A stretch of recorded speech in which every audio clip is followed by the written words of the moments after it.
محمد وآل محمد. أعوذ بالله من الشيطان اللعين الرجيم. بسم الله الرحمن الرحيم. الحمد والثناء لله رب العالمين بارئ الخلائق أجمعين باعث الأنبياء والمرسلين، ثم الصلاة والسلام على سيدنا ونبينا وحبيب قلوبنا وطبيب نفوسنا وشفيع ذنوبنا أبي القاسم المصطفى محمد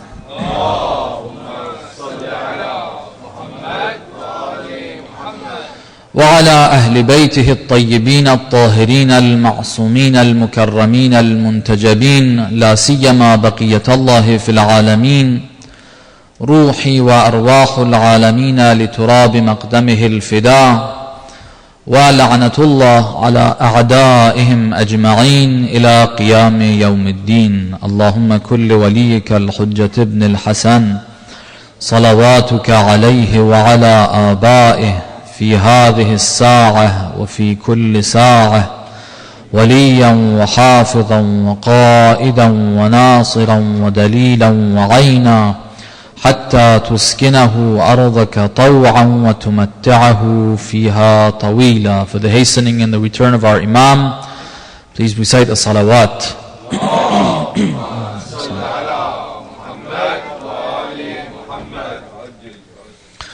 عظم الله أجورنا وأجوركم بمصاب Maulana Imam al-Hussein Salamullah alayh. I'd like to express our condolences. Tonight is the night of Arba'een of Sayyid al-Shuhada.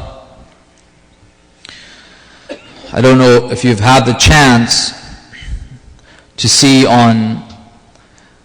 through the blessing of the usage of technology in the right way.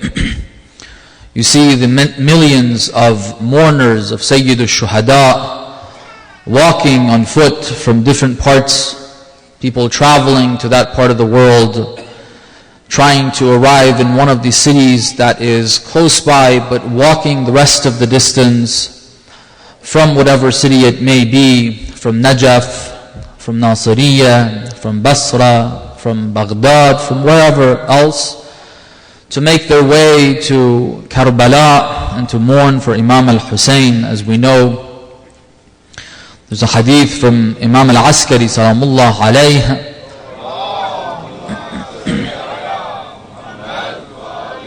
that talks about the sign of, or the signs of the believers and the mu'mineen. There are a few. One of them is Ziyaratul Arba'een, to be able to visit Imam al-Hussein on the day of Arba'een. We hope that inshallah one year Allah subhanahu wa ta'ala provides us with the ability, with the tawfiq to be able to walk that distance, at least from the cities close by to Karbala, inshallah, and join the masses of the people that join together for this very important commemoration. It's been 40 days that we've tried to mourn and commemorate what happened in Karbala, the movement of our beloved Imam, Imam al-Hussein Salamullah alayh.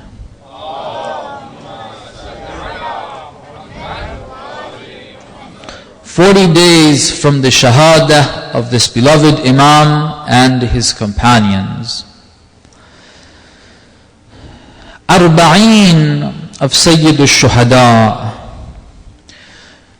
reminds us of a dimension and a perspective of the movement of the Imam that should help us take lessons, or a lesson, a very particular lesson from this.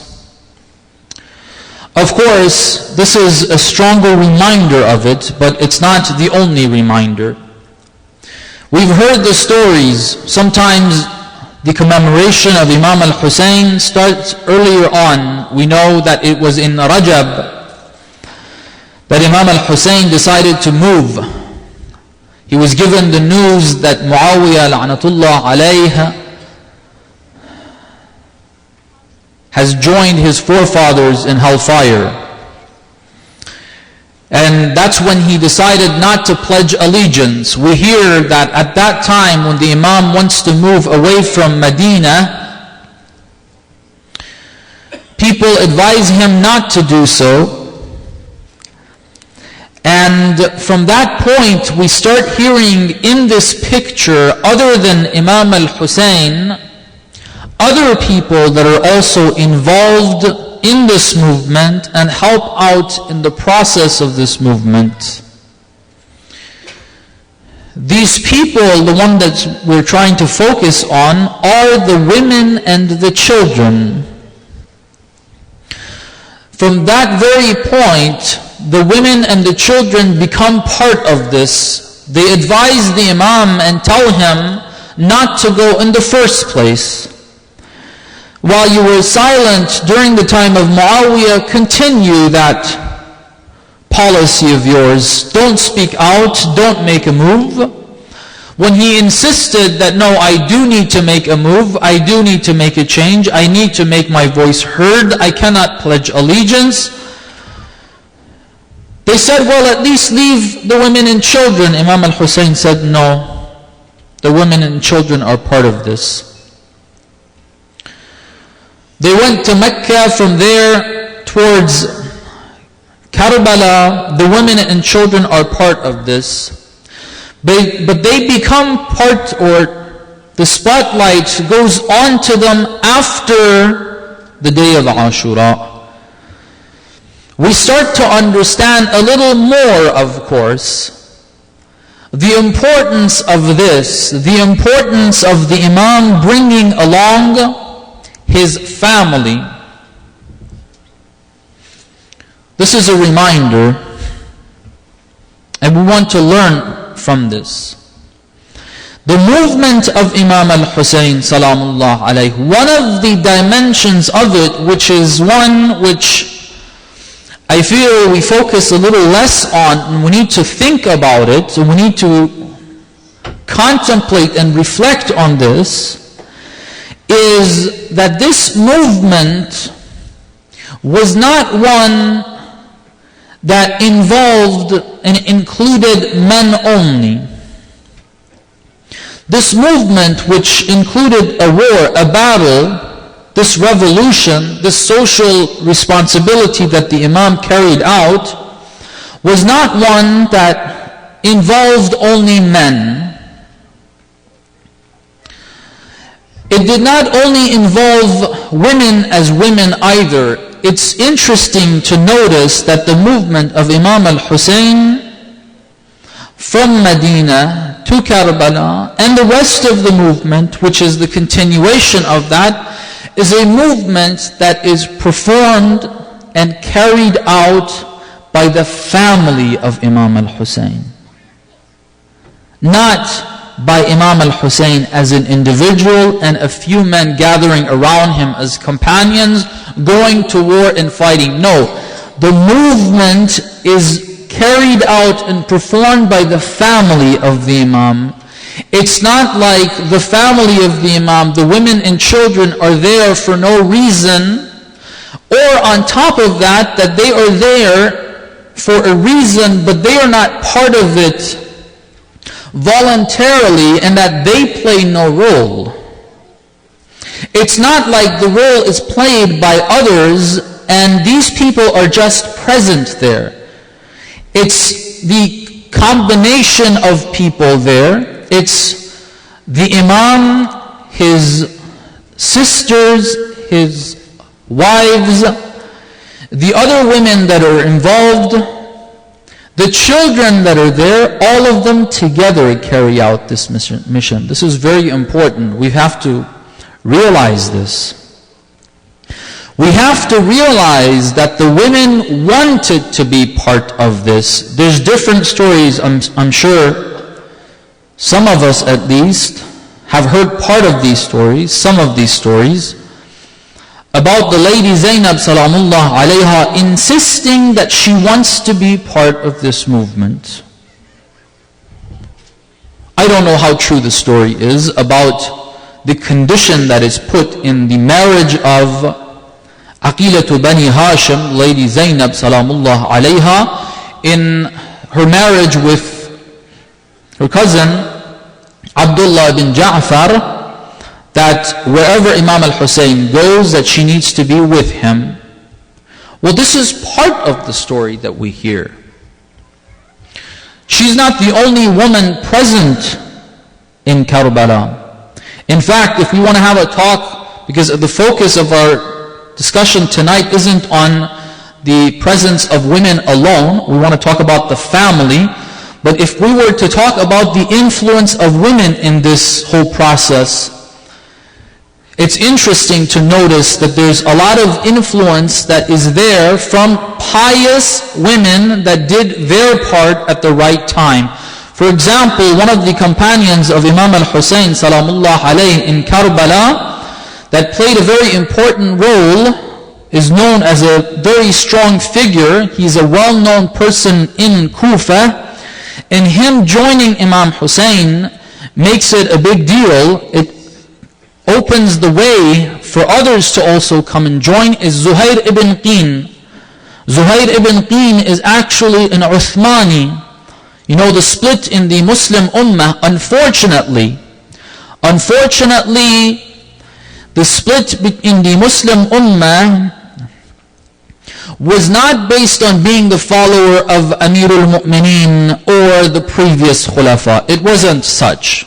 This is something that a lot of us don't know. Most of the people who are considered and given the title of Shia to Amir al-Mu'mineen, the followers of Amir al-Mu'mineen, those who joined him, those who fought with him, many of them are also Shia to Shaykhain, the first two Khalifas. They didn't reject the first two Khalifas. They didn't have a problem with them. In fact, in some of the battles of Amir al-Mu'mineen, what they did was they wanted to perform Salatul Taraweeh. And Amir al-Mu'mineen said, this is not acceptable. This is not the sunnah of the Holy Prophet. And they insisted upon it to the extent that the Imam had to give up, said, whatever you want to do, go ahead and do it. You don't want to listen? All right. They didn't have a problem. The split was on following and agreeing with or accepting Amirul Mu'mineen or Uthman. Those who revolted against Uthman and did not like the third Khalifa were considered the followers of Amirul Mu'mineen. And those who did not like that revolt, who joined Muawiyah, they were Shi'atu Abi Sufyan, Shi'atu Uthman, the followers of that line of thought. Now, Zuhair ibn Qin is an Uthmani. He's from Kufa. Kufa is traditionally, they were part of the revolt against the third Khalifa. They were considered the Shi'at of Amir al-Mu'mineen in that dispute. But Zuhair is not even a follower of Amir al-Mu'mineen. Out of the people of Kufa and Iraq, which were for the most part the followers of Amir al-Mu'mineen in this dispute, he was an Uthmani. What made the change? You've heard the story in one of they were both coming, he was coming back from Hajj. Zuhair ibn Qin is coming back from Hajj. Imam al-Hussein is coming towards Kufa. He does not want to meet with Imam al-Hussein because he's already gotten news in Mecca that the Imam is up to a movement and he's trying to make a change. He does not want to meet with the Imam until finally they arrived at one location. They were close by. The Imam sent someone to Zuhair. Imam al-Hussein, the grandson of the Holy Prophet, sent someone to Zuhair, please come, I want to speak to you. He didn't want to go. The one who made the difference and caused Zuhair to go to speak to Imam al-Hussein and change was Zuhair's wife. Zuhair ibn Qin's wife, when she saw that her husband is reluctant to go and speak to Imam al-Hussein, she got on to him. The grandson of the Holy Prophet is telling you to come and you're reluctant to go? She caused that change. The wife of Khuli, the one who carried the head of Imam al-Hussein, she played an important role, and plenty of other women. The point we're trying to make, women played a role. It's not only the lady Zainab salamullah alayha that we hear this story about. There's other women that are also there. The wife of Imam al-Hussein, the wives of Imam al-Hussein, the wives of some of the other companions, the other women, there are a number of women that are present in Karbala. Some of them came from Medina, some of them joined from Mecca, some of them came probably from Kufa. There's a number of people that are present there. Now, for some reason, a lot of times, what happens in our mindset, we kind of think that these people were just brought along. We don't consider that a decision they made to come and to be part of this. That's not the case. Whoever didn't want to come wouldn't have come. Those that came willingly. All right? They were part of this. On the day of Ashura, with all the hardship, remember, this is not easy. We talk about the men's side a lot, but let's consider the other side. Remember, on the night of Ashura, when Imam al-Hussein salamullah alayh turned off the lights and talked to the people and said, tomorrow there's nothing except for shahada and martyrdom, there's no escape from this. It's clear. Whoever wants to leave, get up and leave. Take my women and children as well.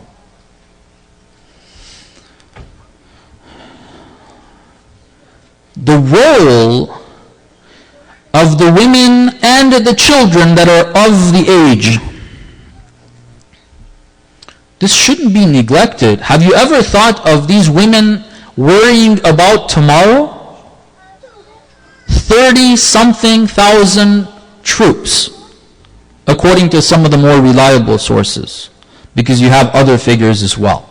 30-something thousand troops against a little less than 100 or a little over it. There are different figures of the number of people, the fighters present in Karbala, and there's a reason why there's different figures. It's not like we're clueless or there's lie. No, that's there as well, but there's a reason, there's a historic reason why there are different figures. Anyhow, consider it even, let's just say 200. All right, 200 against 30-something thousand troops. It's clear what's going to happen. How should the women feel about this? How should they be reacting? What should their reaction be here? We don't have anywhere in history that they started complaining. We don't have anywhere in history that they requested Imam al-Hussein to send them back. We don't have anywhere in history where they asked anything or complained in any way. They participated. They wanted to be there. They were part of the movement. The children that were of age, there's a couple of young ones, I'll give you these examples. We need to think about this.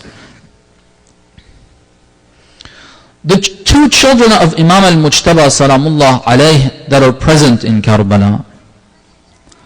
One is Qasim, who's in his teens. There's again different ages that are given for this young companion of Imam al-Hussein, but he's in his mid-teens approximately. And we have another individual, another son of Imam al-Mujtaba, according to some sources, Abdullah ibn Hassan. He is around 10 years old. He's younger than Qasim. Around 10 years old because Imam al-Mujtaba passed away, or he was martyred 10 years before Ashura. We have these two figures. You've heard the story of Qasim ibn al-Hasan, the night of Ashura. Some reports say when he saw the people standing up and speaking those words of loyalty to Imam al-Hussein, that if you kill us, if they kill us, and burn our bodies and throw our ashes in the air and we're brought back to life again for the same thing to happen 70 times, we're not going to leave you.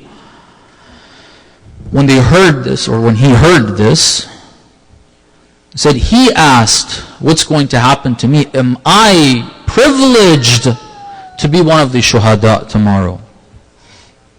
And according to that report, the Imam asked him, how do you view death? He says, أَهْلَى مِنَ الْعَسَلِ. This is sweeter than honey. This is not easy to say. Abdullah bin Hassan, think about children, all right? Think about young little girls and think about this young boy around 10 years old. Think about a 10-year-old boy, right?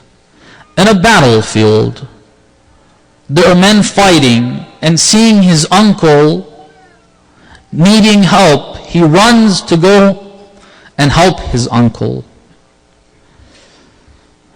How many children would have that courage to do that? How many children would go and hide? I ask you, think about this. Think about the situation.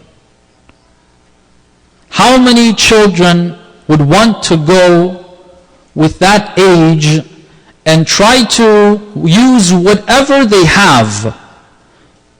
The report says he had nothing to protect his uncle. The only thing he had were his arms. And he put them in front of the sword. All right. This is serious. How many children do you know that would do that? Women and children, the entire family of the Imam was part of this movement. They wanted to be there and they participated in this. They participated, they willingly wanted to be the captives that take this message to the different cities. Okay, this is the first point that we're trying to make. That the family of the Imam was willingly partaking in this revolution. Point number one. Second point that we need to come to and to try to understand is sometimes the way we understand the Ma'sumin, the way we describe the Ma'sumin, the way we think about them, is that they're so great that we can only praise them. They're not such that we can use them as role models. They're not such that we can look at them and try to analyze and try to learn lessons from and see how I need to become like that. We just look at that and say, oh my God, that is amazing. That's it. You can have sessions talking about the greatness of Imam al-Hussein, Salamullah alayh, and that's it. They're so great, and sometimes we say it explicitly. No one can become like the Ahlul Bayt, kind of brushing away any responsibility that comes from knowing their conduct and trying to implement that. Then why does the verse of the Holy Quran say, وَلَكُمْ فِي رَسُولِ اللَّهِ أُسْوَةٌ حَسَنَةٌ? This is a role model.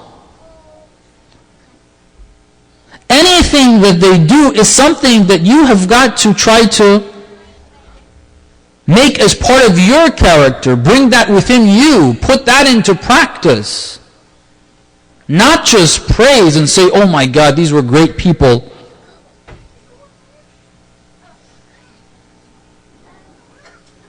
What type of a relationship is that? The Ma'sumin Salamullah alayhim ajma'in are role models, uswah. Someone you look at and you want to make sure you try your best to make everything you do resemble that of this role model. That's what we're trying to do. There's a nice story about how much one wanting to make themselves resemble a ma'soom. They say one day the Holy Prophet ﷺ made this appointment and said, tomorrow morning I'm going to be going to this location.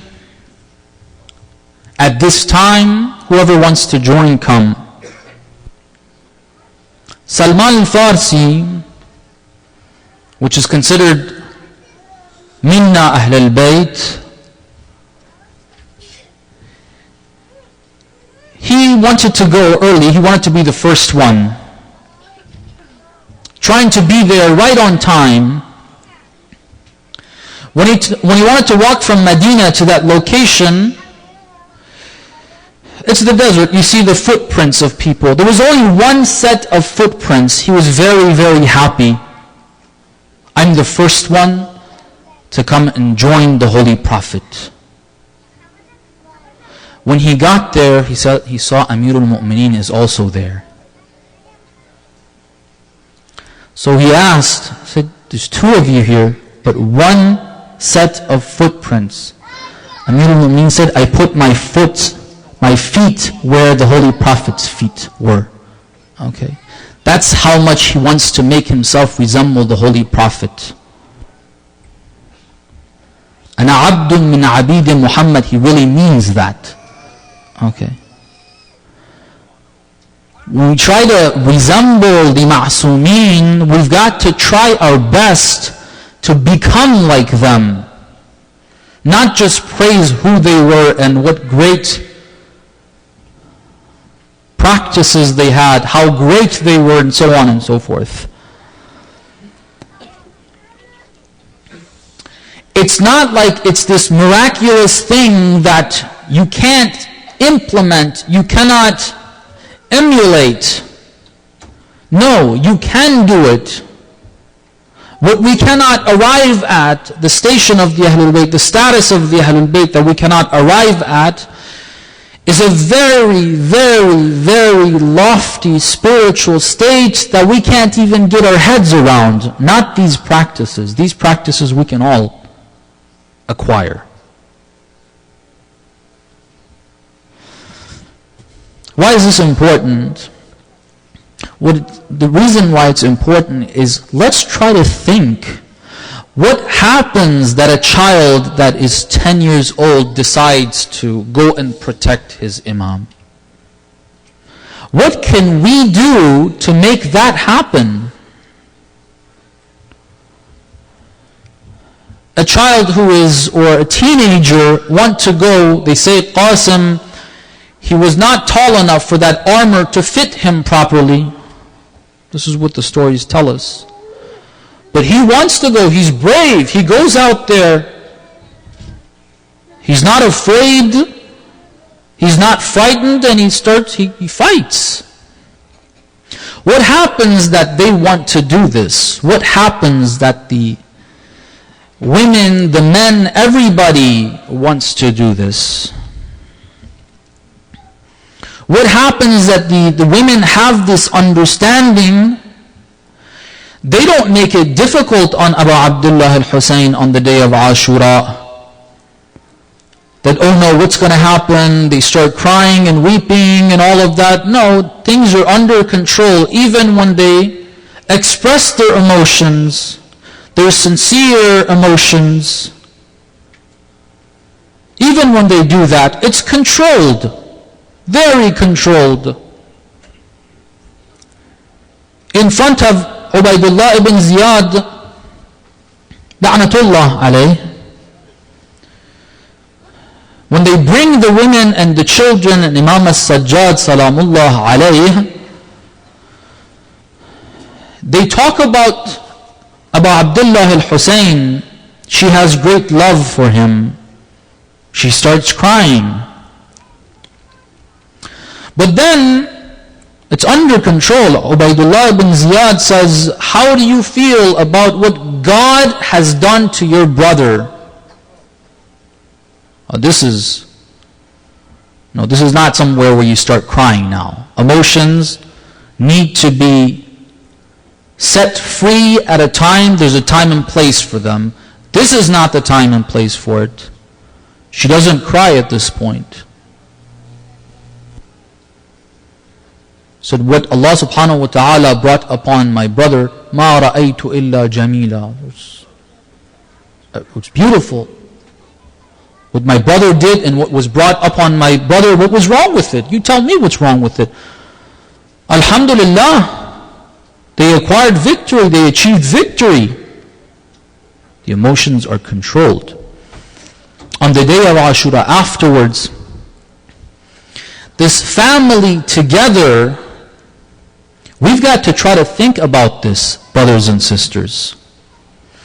Islam is a religion that cares for the family and creates a relationship within a family that the entire family together want to serve Islam. Okay. This is what we try to learn from this on Arba'in of Sayyid al-Shuhada. What can we do to our families?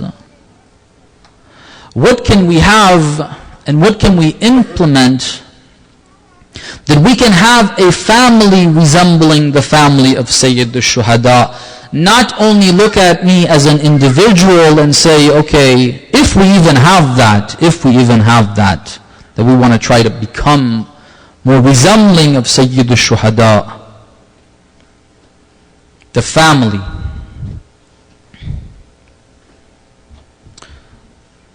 The family in Islam carries a lot of weight. Allah subhanahu wa ta'ala has talked about it in different ways in the Holy Quran. When we look at the Muslims and the believers, especially in the West, we find that the family is not resembling the relationship in the families, the relationships between the spouses with the children. It does not resemble the family of Imam al-Hussein going to Karbala. Sometimes you find the parents, they seem to be practicing, they seem to be trying to gain knowledge, but then when you look at the children, they don't seem to be like Qasim, they don't seem to be like Abdullah, they don't seem to be like Ali al-Akbar. There's something missing there.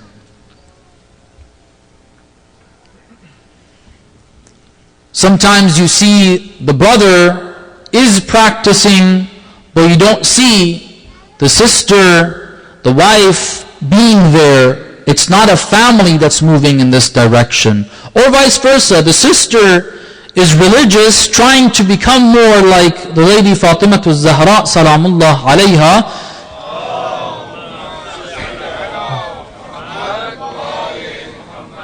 taking her as a role model, or taking the lady Zainab salamullah alayha as a role model, but you don't see the same thing happening with the husband. We need to start thinking about and trying to learn some lessons about the family. Family is one that Allah subhanahu wa ta'ala, as we said, talks about it and has made a lot of different laws, obligations to try to keep this together, and there's plenty of examples. Recite a salawat, please.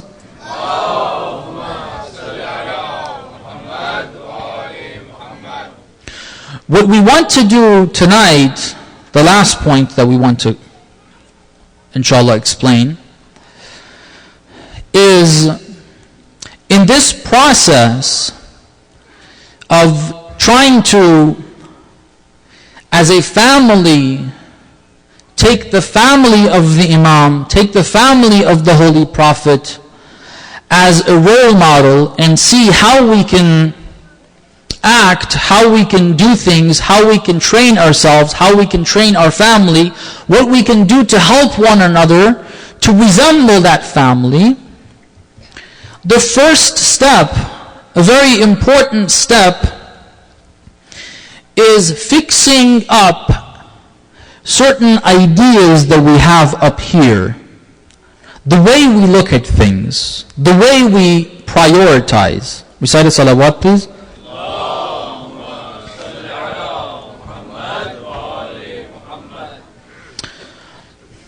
Our understanding of things, the way we look at things, is very important how we are going to act.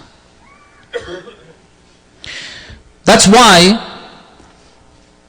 the first thing that any prophet has come to change, with all the practical problems that are there, in every society that any prophet came, the first thing that needed to change was the ideology. قُولُوا لَا إِلَهَ إِلَّا اللَّهُ تُفْلِحُوا. You need to believe in this. Shirk is wrong. Any prophet that came wanted to change that first. First, the ideology needs to change. That's the first step in the right direction. The most important one. The foundation.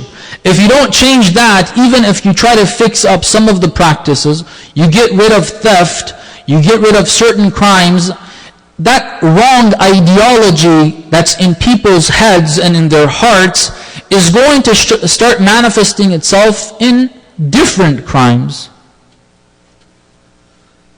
Now, there's plenty of examples. I don't want to focus on that discussion right now. But it's important to understand we need to fix that ideology. The priorities that we have in life, brothers and sisters, is not right. For example, families, parents, usually, for the most part, God forbid if it's not even at this level, for the most part, people are worried about and they care about the well-being of their family members. If it's a father, they're caring about their spouse and their children. If it's a mother, they're caring about and worried about their husband and their children. For the children, while they're growing up, well, they're not really thinking about their parents. They need to be taken care of. The parents are usually worried about, they care about what happens to the family. But the way we prioritize things is a lot of times wrong. For example, the first example we want to mention, and these are just examples, there's plenty more, which of course doesn't only apply to family, it's us as individuals as well. The priorities are set wrong. The priority in life, the first priority in life for most of us, although we are considered believers, but for most of us, and there's plenty of examples of this, the first priority that we have in life is to have a good dunya. That's the most important thing, honestly. Everything else is on the side. Let's be honest with ourselves. There's plenty of examples. If something is right to do, I want to work, there's no other example that comes to my mind right now, right? I'm thinking while I'm speaking to you. I'm trying to think if I can think of a better example that's a little more tangible and doesn't seem like I'm pushing people in a particular direction, but I can't think of another example. This is just an example, all right? Just an example.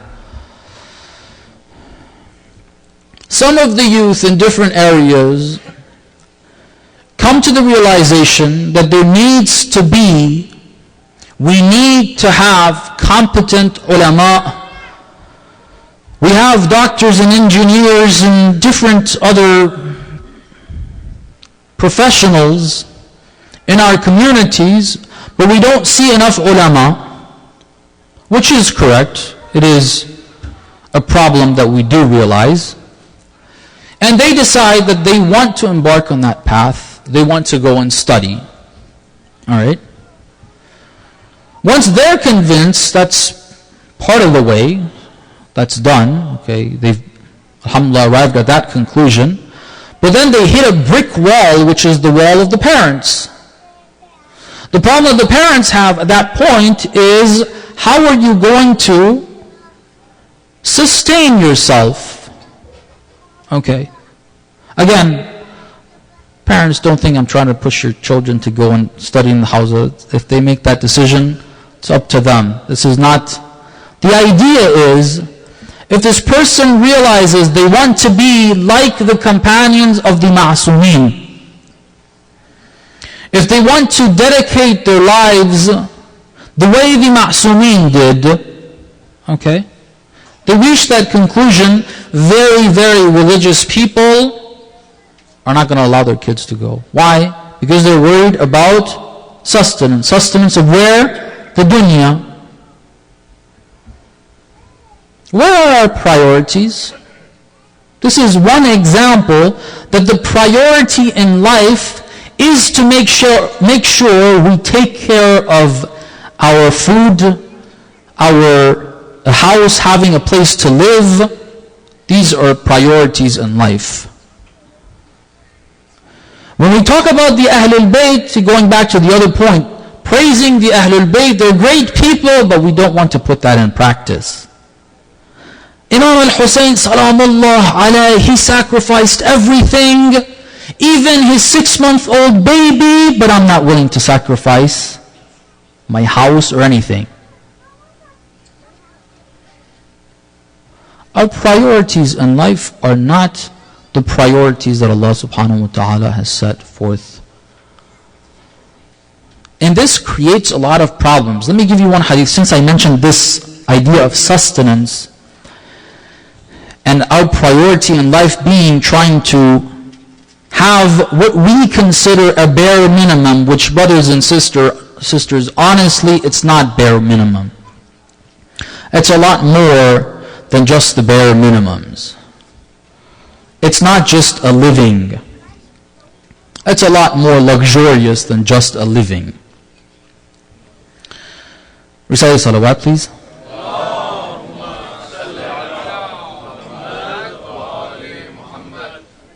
Since we mentioned this example of sustenance,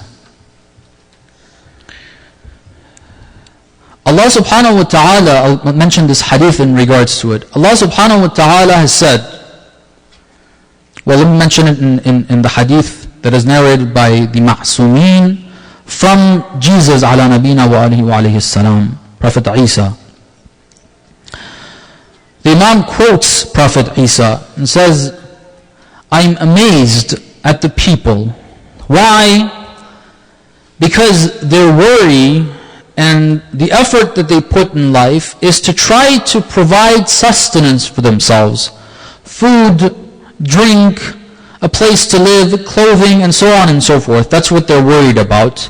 Yet Allah subhanahu wa ta'ala has said, I am going to provide you, and I guarantee that in this dunya, as long as you're going to be in this dunya, I'm going to provide for you.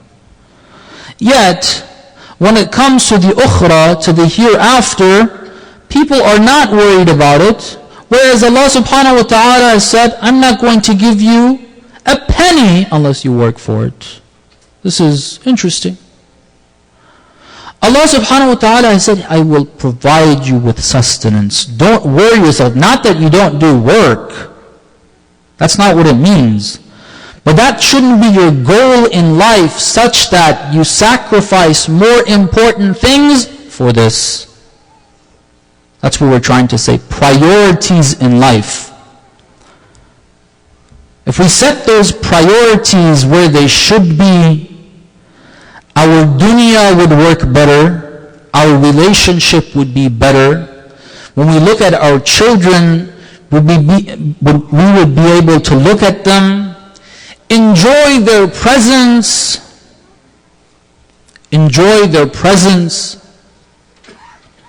instead of being worried about how they're going to react, not having the right manners, being disrespectful, which the society teaches the children.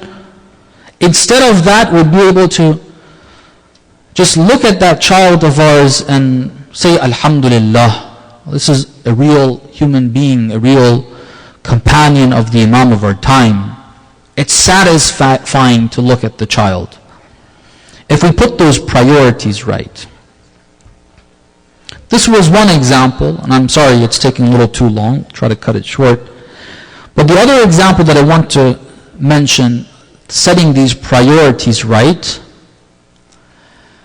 is another idea that has become more of a serious issue in the Western culture and the influence that that has had on the believers, on the Muslimin.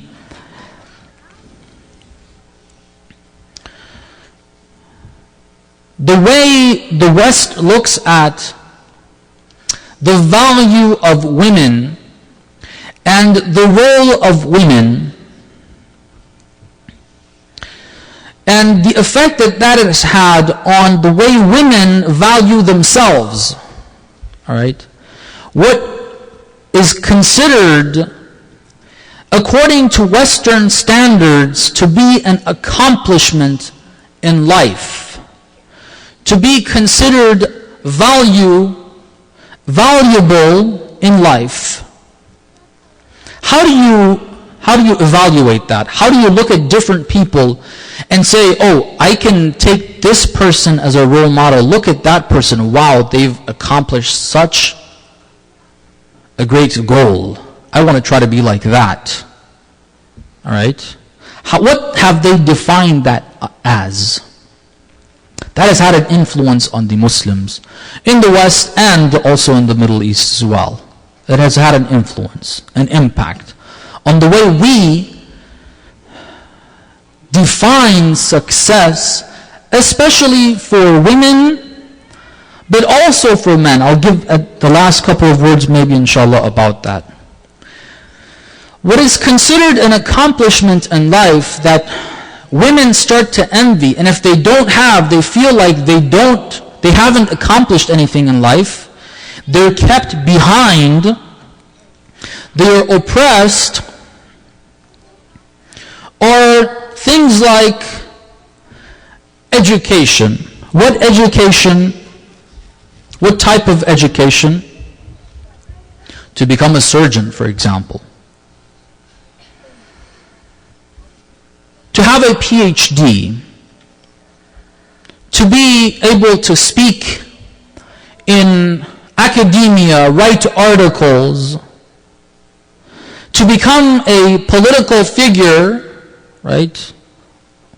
People look at some of the political figures that are females and say, oh, this person has been able to accomplish this. Wow, this is the first woman to become a president in the world, or the first person to become the prime minister or the counselor or whatever it is, and this is a great accomplishment.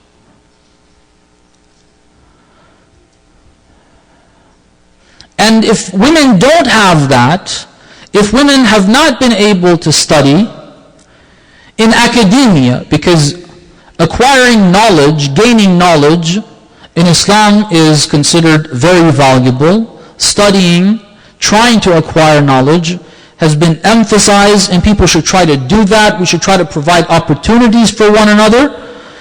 But in this particular way, to have a degree, this person has a PhD, she has a master's in whatever, she's a physician, she's a surgeon, she's a neurologist. Okay, these are accomplishments. When we want to look at someone and say, oh, this is someone that is successful in life, these are examples that we put forth. And if someone does not have that, then they're losers. And if you have a woman that has produced the fruits of her life are two human beings that are not only doctors or professors, but their souls are in the right direction, nobody puts that up as a role model, someone that has an accomplishment. This is where our priorities our understanding of life is skewed. It's messed up. Is this an accomplishment in life? Just having that PhD, having or becoming a surgeon or whatever, we do have certain responsibilities, certain social responsibilities that need to be carried out by women, certain fields that women need to get into. We're not against that, no. But is that itself the accomplishment? Is that itself something that we push forward and we bring to the front and we want everybody to look at and say, this is what, and then the result of that is doing anything in the house, helping out in the house, raising the children is not something that is great. The result is, all right, I as the wife also want to have a share. Why do you get to study in university? Why do you get to get a degree? And I don't get to have an accomplishment in life. I feel left out. I feel like I'm just doing the cleaning and the washing and this and that. And you're the one that's accomplishing something. And I try to push as the wife to accomplish something as well, and if I'm not strong enough to do that, I feel like I'm a failure and I'm a disappointment. I have not had any accomplishment in life. This is because the way we have defined success. When the lady Fatima Zahra Salamullah alayha, please understand this correctly, all right?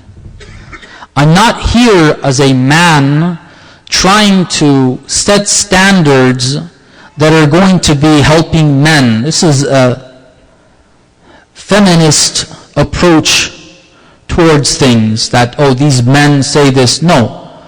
Try to understand it the way it is. I'll give you a story. Again, I can't cut it short.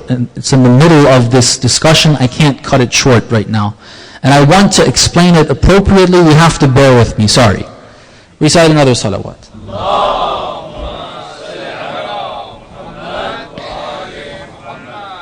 One of the lecturers in Iran said a story on the minbar which was interesting and funny at the same time. He said they came to this alim, to this scholar, young individuals whose parent their father had passed away. They came and told his people that, our father has passed away, can you pray for him? Ask Allah subhanahu wa ta'ala to forgive them. Do something as rewards, when someone's parents pass away, they're worried about their hereafter. They want to do something to try to bring some blessing to ease their pain. So they told this person, please, can you do? This person had been in the bathroom when they brought him the news. He was walking back from the bathroom, and when they told him this, he said, I donate the rewards of going to the bathroom and back to your father. They took that as an insult. We're telling you to pray for our father, and you're saying the rewards of you walking and going to the bathroom and coming back as a reward for your parents? They got upset. This is an insult. But they went home that night. They had a dream. Their father said, thank you. This person gave me these rewards, and alhamdulillah, I was relieved of the punishments in the hereafter. The rewards of walking to the bathroom and back, all right? This is worship of Allah subhanahu wa ta'ala if it's done the right way, with the right intention, with the right understanding.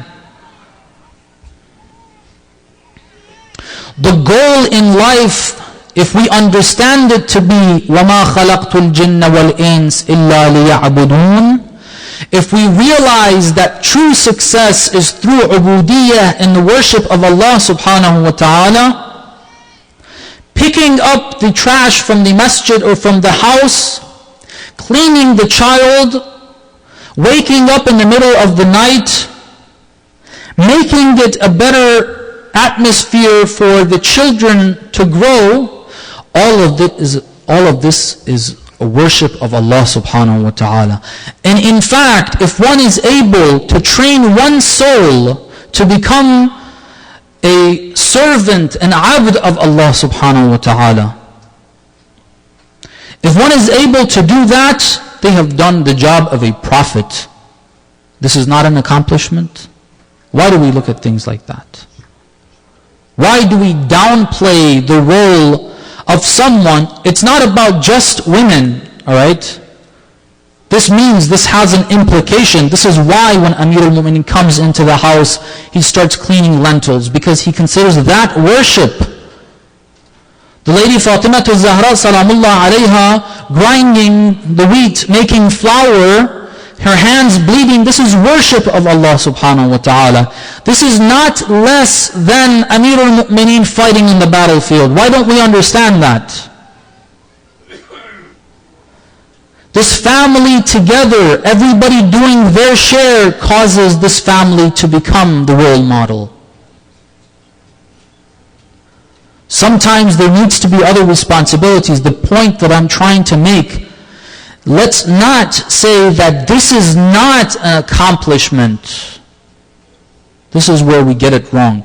This is why the West, this type of approach towards life is what has caused, or partially what has caused, the destruction of families. Everybody wants to work on their own. They want to have their worldly accomplishments.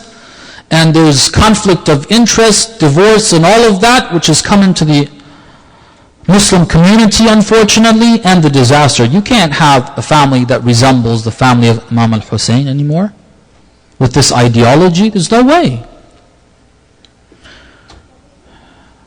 With the Western ideology, the women in Karbala should be picking up spears and going and fighting. That's how they didn't have an accomplishment, they were just crying behind the scenes, according to the Western ideology. What do they do there?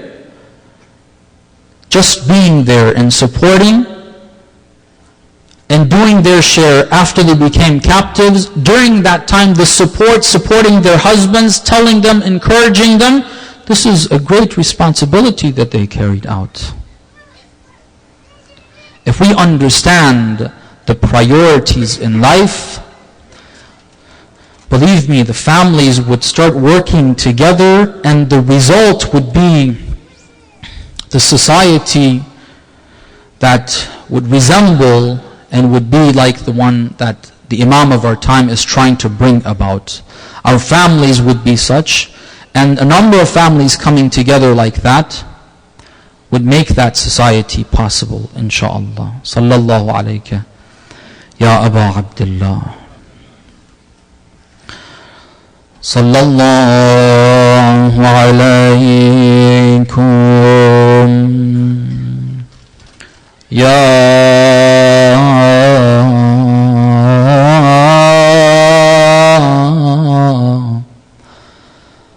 Ahl Bayt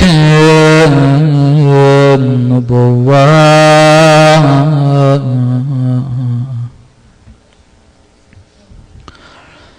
Sallallahu alaykum,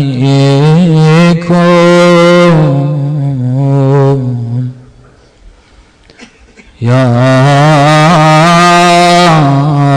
Ahl Bayt Nubuwwah. وما وضع الرسالة ومختلف الملائكة ومهبط الوحي خزان العلم ومنتهى الحلم. May Allah's peace and blessings be upon you, my beloved Holy Prophet and the Ahlul Bayt. May Allah's peace and blessings be upon you. It was in your homes that Allah subhanahu wa ta'ala blessed us with the guidance and revelation.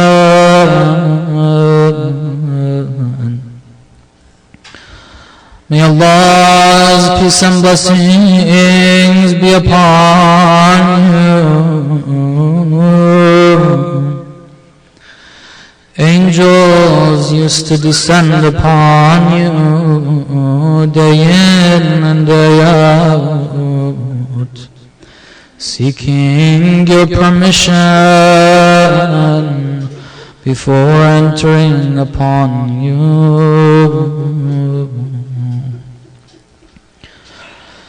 Sallallahu alayka ya Aba Abdillah. Sallallahu alayka ya Mazlum. Sallallahu alayka ayyuha الشهيد بكربلاء غطشانا. May Allah's peace and blessings be upon you,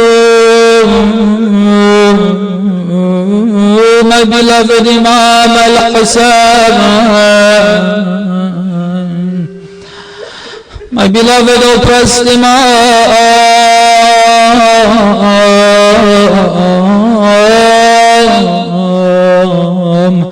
the Imam that was slaughtered by the shores of the Euphrates while his mouth was dry of thirst. Sallallahu alayhi.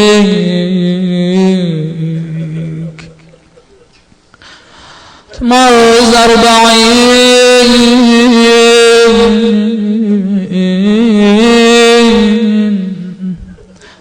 There's one account that says,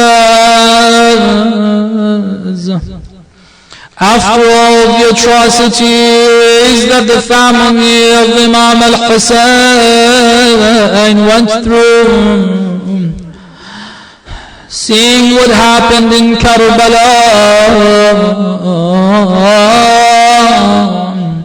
seeing their husbands, their brothers, their sons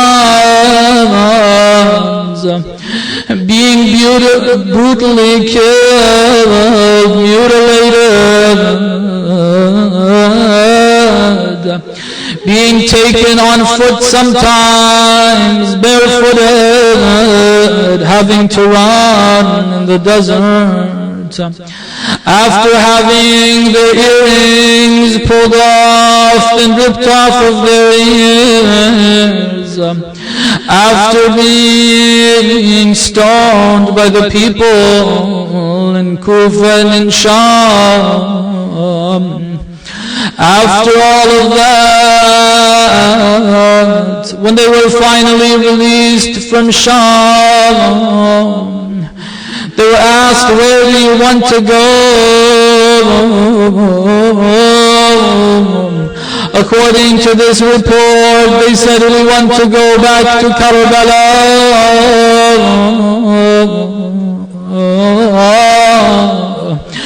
They say that the family of Abu Abdullah al-Hussein arrived in Karbala on Arba'een.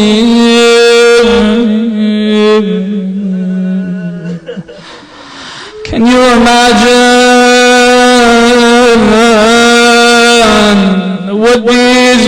and children would be saying and thinking, getting close to the plains of Karbala, memories coming back.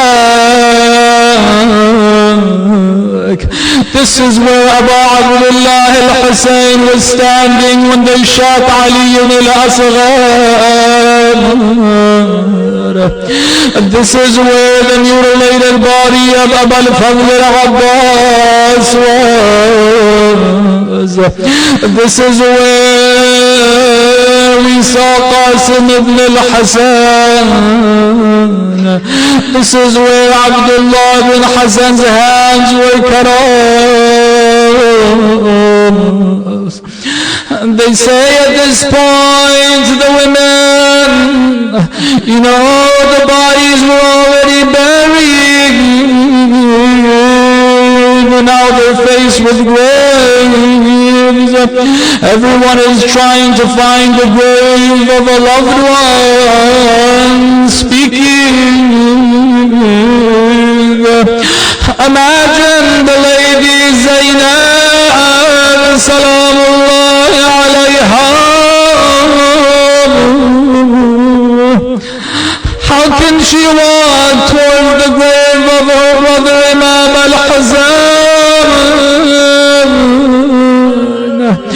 What would she be saying? I think the first thought that comes to mind, Ya Abu Abdullah, I'm ashamed, I can't come close. Don't ask me about your daughter. Don't ask me why she's not here. The next thought that will be in mind, Ya Abu Abdullah, when you were with us, when Abu al-Fadl al-Abbas was with us, they dared not lay a hand on us. If the other men weren't around, if non-mahram was not around, I would show you the sores on my body where they lashed me and beat on me.